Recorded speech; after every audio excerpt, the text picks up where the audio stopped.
Guys, आज मैं एक हवन गीत लेके आई हूँ। अच्छा लगेगा लाइक सब्सक्राइब करना, बहुत सारा प्यार दुलार बरसाना और कमेंट बॉक्स में बताना आप लोग को हवन गीत कैसा लगा।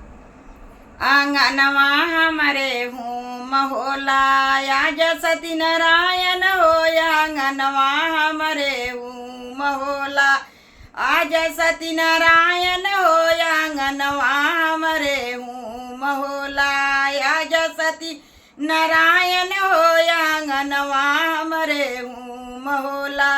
अपना भी आना भगवन, अपना भी आना भगवन, गौरा जी को लाना आंगनवा हमारे हूँ महोता आज सती नारायण हो, आंगनवा हमारे हूँ महोता।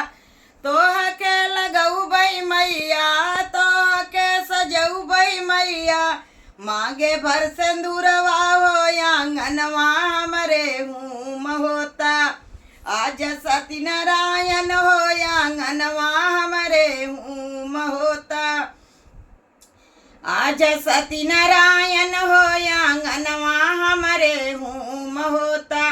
अपना भी आना भगवन, अपना भी आना भगवन, राधा जी को लाना आंगनवा हमारे हूँ महोता आज सती नारायण हो, आंगनवा हमारे हूँ महोता आज सती नारायण हो, आंगनवा हमारे हूँ महोता।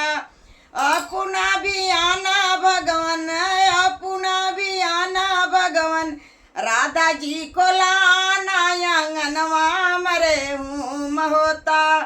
तो के ओढ़ऊ बई मैया, तो के ओढ़ऊ बई मैया, चटकी चुनरिया हो, आंगनवा हमारे हूँ महोता आज भगवान हो, आंगनवा हमारे हूँ महोता आज सती नारायण हो, आंगनवा हमारे हूँ महोता।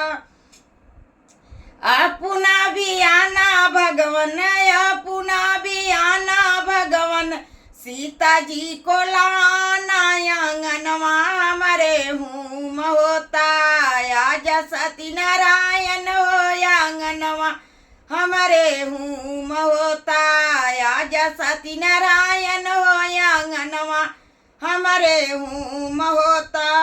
अपना भी आना भगवन, अपना भी आना भगवन, सीता जी को लाना आंगनवा हमारे हूँ महोता। तो के लगऊ बई मैया, तो के लगऊ बई मैया, माथे काटी कुलिया हो, आंगनवा हमारे हूँ महोता आज सती नारायण हो, आंगनवा हमारे हूँ महोता आज सती नारायण हो, आंगनवा हमारे हूँ महोता। अपना भी आना भगवन, अपना भी आना भगवन, लक्ष्मी जी को लाना आंगनवा हमारे हूँ महोता आज सती नारायण हो, आंगनवा हमारे हूँ महोता। तो के पैरऊ बई मैया, तो के पैरऊ बई मैया, गजला कहार हो, आंगनवा हमारे हूँ महोता आज सती नारायण हो, आंगनवा हमारे हूँ महोता आज सती नारायण हो, आंगनवा हमारे हूँ महोता। अपना भी आना भगवन, अपना भी आना भगवन, रिद्धि सिद्धि लाना आंगनवा अपने हूँ महोता आज सती नारायण हो, आंगनवा अपने हूँ महोता। तो के खियई बई मैया, तो के खियई बई मैया, मोदक मिठैया हो, आंगनवा हमारे हूँ महोता आज सती नारायण हो, आंगनवा हमारे हूँ महोता आज भगवान